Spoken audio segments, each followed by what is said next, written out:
Welcome to the So You're Ready to Date podcast. I'm Lisa. And I'm Angie. And here's where we talk about all things dating, love, and relationships. And most importantly, having fun. Join us for practical advice for dating successfully on your terms. Welcome aboard and enjoy the ride. Welcome back, everyone, to another episode of So You're Ready to Date, the podcast. Today is going to be so much fun as you join us. We talk a lot about getting out there and trying some different things and pushing past your comfort zones. And so today we thought it'd be really fun just to share with you some of our own and maybe other people's first date horror stories and what it was like to really get back out there and to show that it's okay and that you can move past that, and how to maybe work through some of the things that come up when you're dating new people. I think it's an important thing to bring up is that as much as we wish that dating was like a romantic comedy, and I don't know how many times we've talked about this in episodes throughout the now 5 seasons, it's not. You're going to have those dates that are in the moment. There are some of those dates where I'm like, in the moment, this feels like the end of the world and it feels really crushing. But it's about being able to take a step back. It's about finding that perspective and looking at it from this perspective. Sometimes it makes a great party story.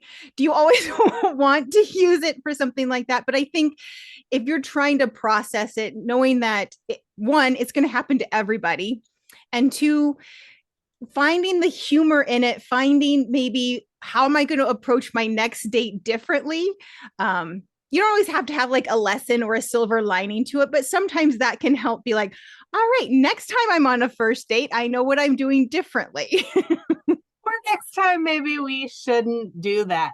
I don't know. I was telling you just before we hit the record button, right? We're talking about first dates that maybe end up someplace unexpected. And so I was younger, much younger. Let's date myself. Do you remember Yahoo chat rooms? I remember hearing about them. They weren't ever anything I was a part of, but I had friends who did. Yes. Okay. So here I am. I am a single mom, newly single. My little one's in bed and I'm getting on the Yahoo chat room, local area stuff quite frequently. And I start talking to somebody on there, and I'm young and I'm dumb and I don't know better. I do know better, but I did it anyway. And so I invite this guy over to my house after we had been talking for a few weeks in a chat room on online dating, whatever. And he comes over late at night, and he comes in my house, and it's wintertime and there is snow on the ground, and he doesn't take his shoes off. That's like the first red flag, right? And he comes over and he brings alcohol, which is fine, so to speak, but I'm not big into alcohol. I don't drink a lot. I have a little one at home. I've got to get up and work the next day. So it was just this really awkward, bizarre first date. And you would think that was hey, I'm never going to do that again. I ended up married to the guy for 12 years. So awful first dates can lead to something really great too, but they can also go in the other direction and not be so great. But just because of first date, it kind of reminds me of Hitch. You know how he does all these dates and he just fails so awfully that it's endearing.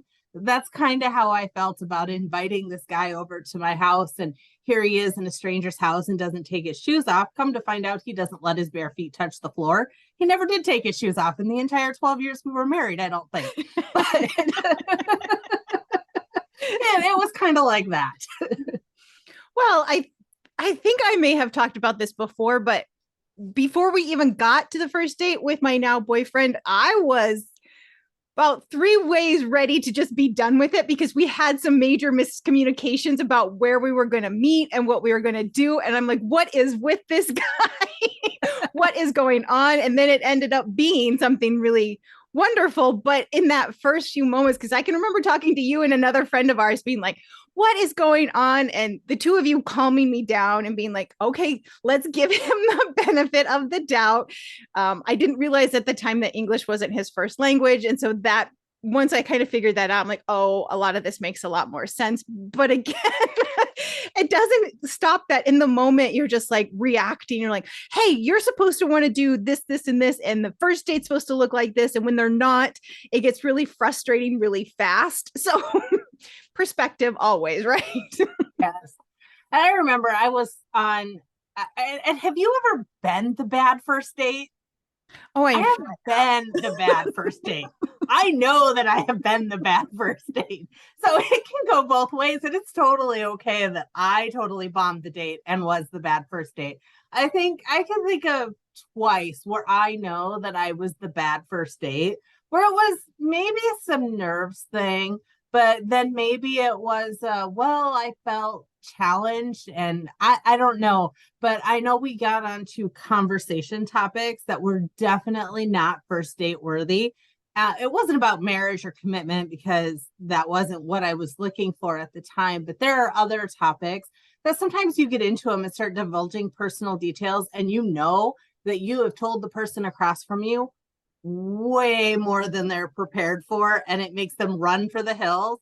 I've done that more than once, and yeah, maybe I learned from it, maybe I didn't. It just means that that was not the right relationship for me, but I have been the cause of first date failures as well. Totally bombed it. I'll just put a bright neon sign up here. I've done that. Well, speaking of that, I remember a date I went on in, like, it was summer, in when I was in college. I was back home working at a local grocery store. I didn't really want to go on the date, and I got pressured into the date by everybody else. So I was a checker at this grocery store. There was a produce guy who apparently had a crush on me. And between all of the other like baggers and some of the other checkers and a couple of the other guys, they're like trying to play matchmaker. And so I felt very pressured to go on this date. And I can honestly, I don't remember saying words on the actual date.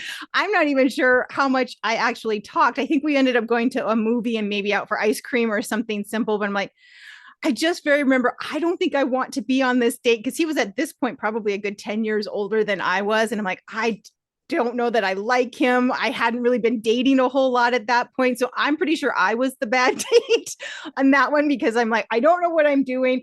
I kind of felt pressure to be here. And can this just be over, please? Yes. Or, there was another one that I'm thinking of where I had been talking to a guy. Again, I think this one was through a dating site. This was definitely long, long after Yahoo Chat, and I shouldn't even have dated myself with that reference. But I was talking to another guy. We had been talking, and he wanted to meet, and we were going to go to the dog park. He had a dog. I don't have a dog, but he had a dog, and he's like, come meet me at the dog park. We'll hang out. I'm like, okay, fine. So we went down to the dog park, and the very first thing he asked when I got there was if I would give him a back rub. And I'm like, no, no, thanks. And he's like, really? You won't do that for me? I'm like, no, I'm not going to do that. I just met you. I'm not really feeling it. Like, we haven't even actually gone out yet. That was a first date failure. And that, sometimes guys just don't get it. And so we're not naming names here. So I am going to tell you that after that, he's like, well, if you won't do that for me, I don't think we're going to be a good match, but will you still give me a BJ? No. No. Like, why? What? No. That's all I had to say about that one. It was pretty awful. Yeah, it was one of the first dates after, oh gosh, this was a couple of years ago when I first was like, I'd taken like a 10-year break from dating. I was like, nope, I'm not interested. I'm doing my own thing. Finally getting back out on the apps. And my first date, we had really good conversation. I thought it was, he seemed fairly interesting. He was a little aggressive trying to make out in the car. And I'm like, okay, I guess. So before we were trying to set up a second date, but he was kind of traveling. And then one day, of course, out of the blue, I get this like naked picture of him. And I'm like, no pretext, no context, no, just a mirror selfie of him just butt naked. And I'm like, okay. And I don't know. I don't think I maybe just sent like okay, thank you or something. And he's like, were you going to send one back? I'm like, no. He's like, well, can you send me a picture of your feet? So I think no. I wanted to say, well, I can for $200, but I wasn't quick enough. So I think sometimes the audacity of certain expectations of how a date or how a first encounter is supposed to go. And I'm like, at that point, I'm like thinking it just has always depended on the person. I tend to take it fairly slow. And kind of like you, he wanted way more than I was ready to do. On it was like a Thursday night we had gone out. I'm like, I still had to get up and go to work the next day. I'm not coming back to your place for whatever it is. So I think sometimes, your expectations and your boundaries and what you will and won't do can kind of come off like you've had a bad date. But I think in the grand scheme of things, having those in place are usually what has saved you, or at least saved me from having a date go way worse than it probably could have. Yes, for sure. And I'm thinking, I think we've talked about it too. I've been guilty of doing the unthinkable and what we preach not to do. I have been guilty of ghosting somebody after a bad first date, or after a first date that I felt was bad, but clearly he did not feel the same way. So I went out with a guy, nice guy, he was fine. We went out. There was nothing there. There was no spark. It was not a bad first date, but it wasn't a good first date. It was just a date. And it was a lunch date. And I came back home and he was texting me and nope, I don't want to say sorry, no thanks, because there was nothing wrong with him. I just wasn't interested. So I just didn't respond. Lesson learned. We don't do that anymore. But he finally got the hint and he stopped texting me and he stopped talking to me. And it was, I don't know, 3 or 4 months later, and he came back around and he shot me another text. And he's like, hey, I don't know what happened, but I just wanted to reach back out because I thought we had a really nice time. And at that point, I was finally like, hey, you know what? This isn't the right relationship for me. I'm really not interested, but I'm fine with being friends. And we are friends. We've hung out. We go do stuff together, that kind of stuff, but we're not in a relationship anymore. And he comes over and will hang out with me and my boyfriend now and all of that. So there are ways to turn some of those bad dates into positive experiences too. But I don't recommend going about it the way that I did with the whole let's ghost somebody, because that's just not cool. And we've all learned better than that. Well, yeah. And I, to admit that as well, it's fairly recently enough that I should be embarrassed that I ghosted somebody. And again, it was at this, I had started dating my now boyfriend and this other guy like right around the same time. And it was one of those situations where the first date went fine. We had terrible weather. And part of me is like, I should have known that was a sign. It wasn't. It was February. It was like January in South Dakota. Of course, the weather's going to be crap. What was I expecting? So then we went out on a second date because I'm like, well, let's just see. And I really did know after that second date that because there was a point where I'm like, I should have canceled the second date because I knew I wasn't feeling it and I didn't. And I think that's the part that I really regret more than I regret the ghosting as well. But I think the part of it that I knew in my gut that I wasn't interested. I knew that this was just about me trying to be a nice person and not make somebody feel bad, as opposed to the fact that I was catching feelings for somebody else and I didn't really want to go on this date. And so I think it's a great example that we're always learning, that regardless of how much you think you know and think you're trying to do better, and hopefully you are doing better, there are always going to be those moments where, yeah, you take the path of least resistance. You may not like yourself for it, but you're like, okay, next time I know what I should have done differently. I know that, that's not the path. I wouldn't want somebody to do it to me. And, but again, not always beating yourself up. It's just taking the lesson and knowing next time I do know better and I have to be that big girl and say, I appreciate that. It was nice. I just don't feel the connection. Sometimes you do. You have to put your big girl panties on, but we're all human, and taking the path of least resistance sometimes is the way to, it happens. We're all human, and sometimes we all do it. I don't know. I think we've talked about some really crazy first dates here. I had another guy that I dated when I was just getting back into the dating pool after that 12-year marriage. And I was going out with a few people, and I went out with this guy. He was a really nice guy. We met at a coffee shop, and it was meant to be an hour. And we got done with that hour, and I was leaving. He's like, "Oh, I really don't want this date to be over. Let's go hang out some more." And so we did. And the first date went a little bit longer by a couple of hours than expected. And that was great. And it's like, okay, I'm feeling it enough to have a second date.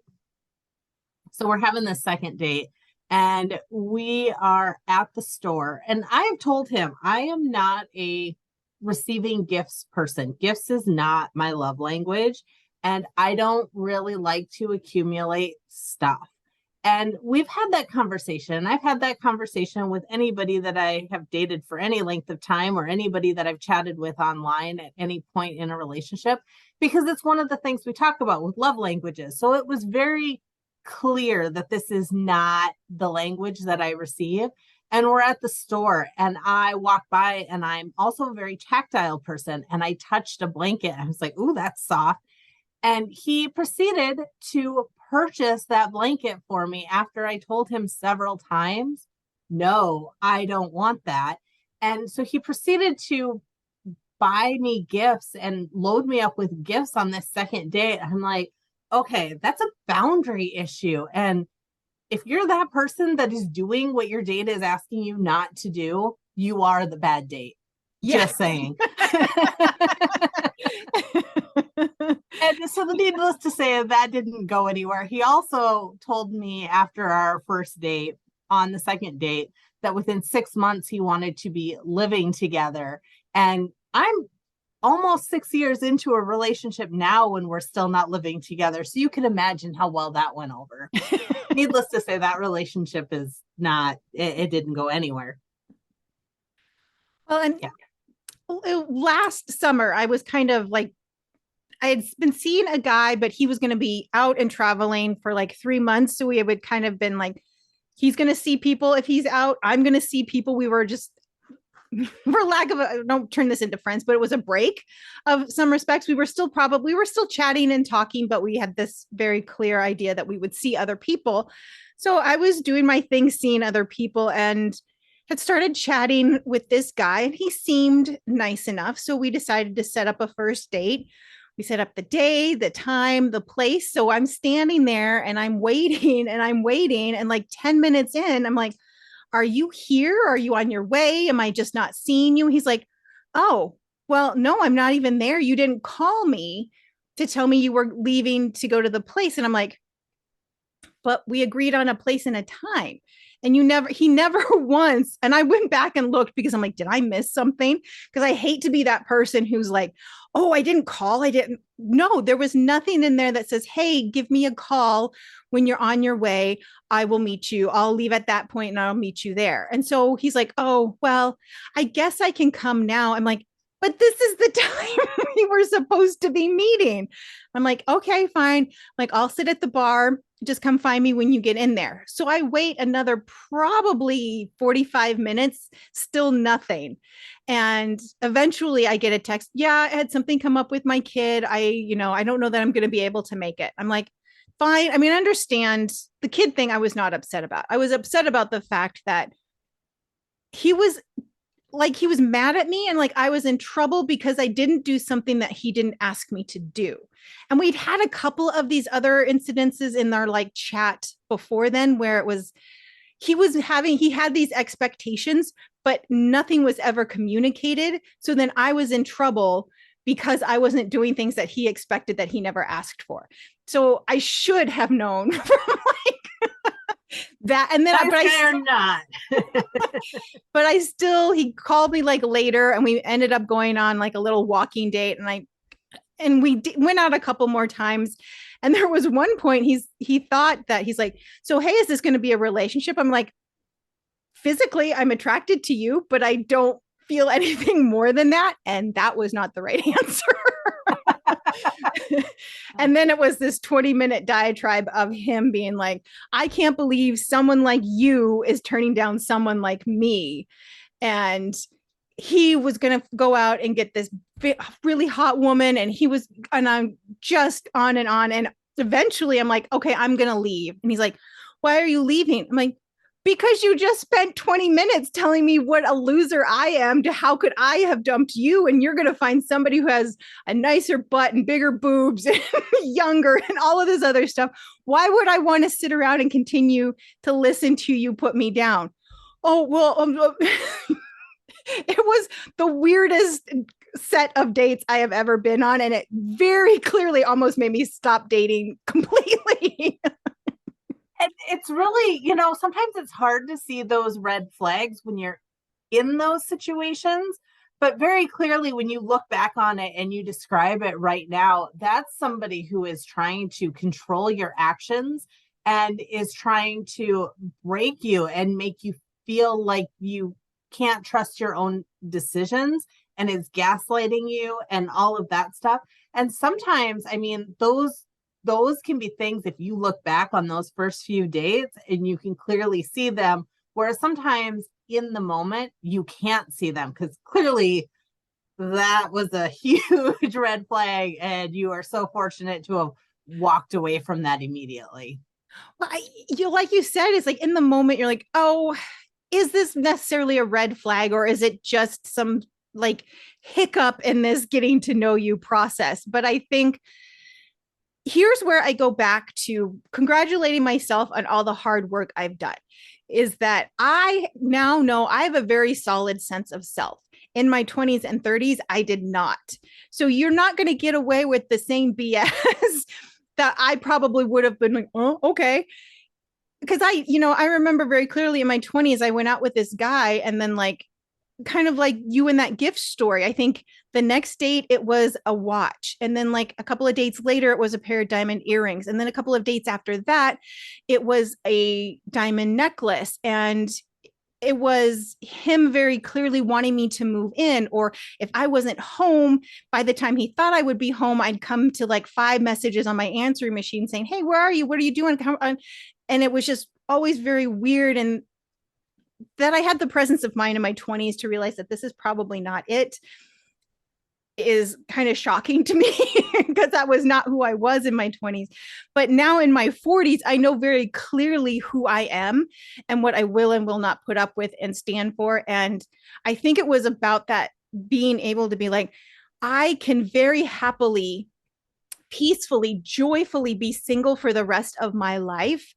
So if I find somebody, that is going to be awesome and I welcome that, but it's not going to define me one way or the other if I don't have that. So I think that's why we kind of preach doing that work of building that life you're happy with, building that sense of self that you are proud of and happy with, so that when you come across these men or boys or whatever you want to call them who are trying to isolate you, who are trying to make you settle for less, you can be like, yeah, I don't think so, because I know that deep down I deserve and I want more and better for myself. And so encouraging those men to like step it up and do better and be better.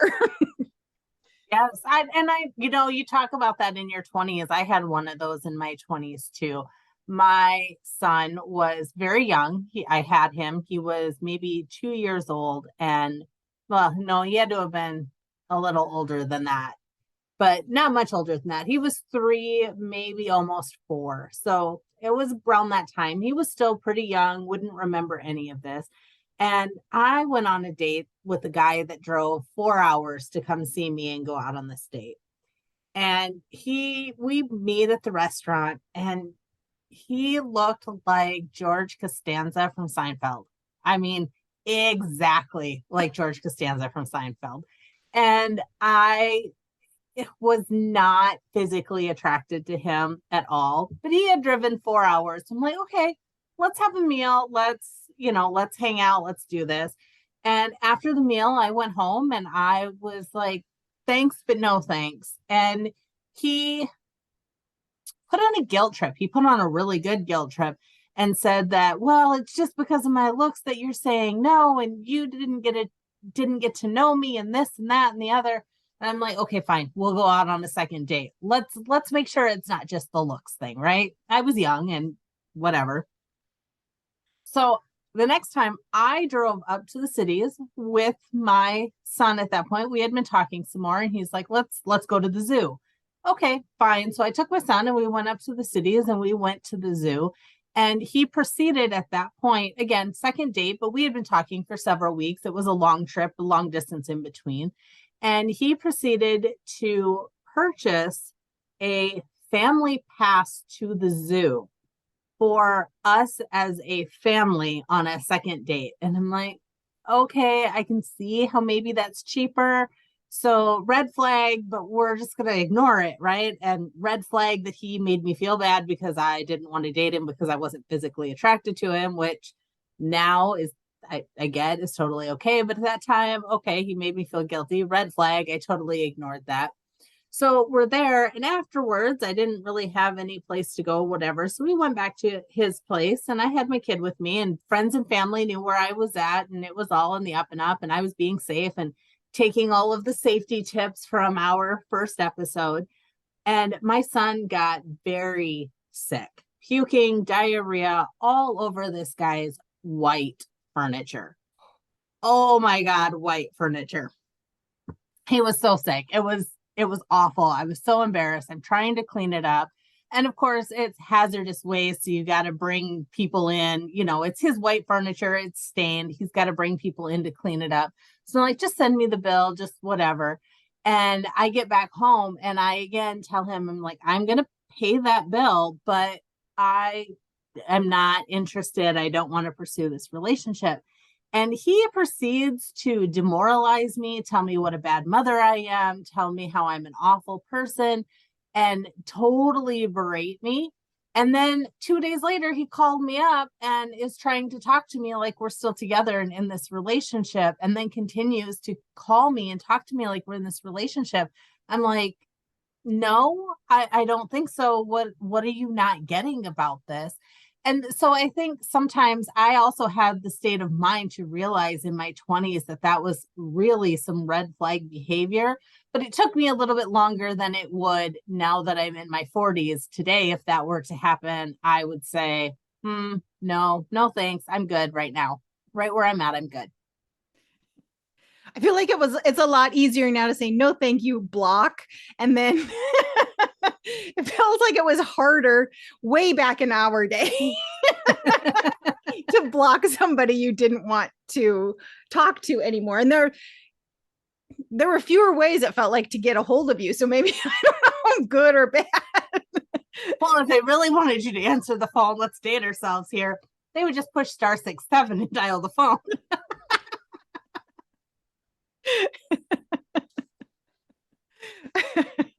Oh man. So, we've had some doozies, obviously, first date horror stories, some really interesting stories.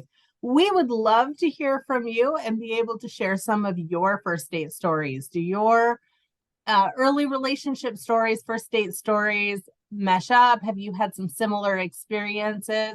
We would love to hear about what you're experiencing. And if you have questions about how to handle a situation that you encounter on your first date, drop us a line at soyou'readytodate@gmail.com. Don't forget to like and subscribe so that you get notified every time we upload a new episode. And we will be back next week with an all new topic to bring you some great content.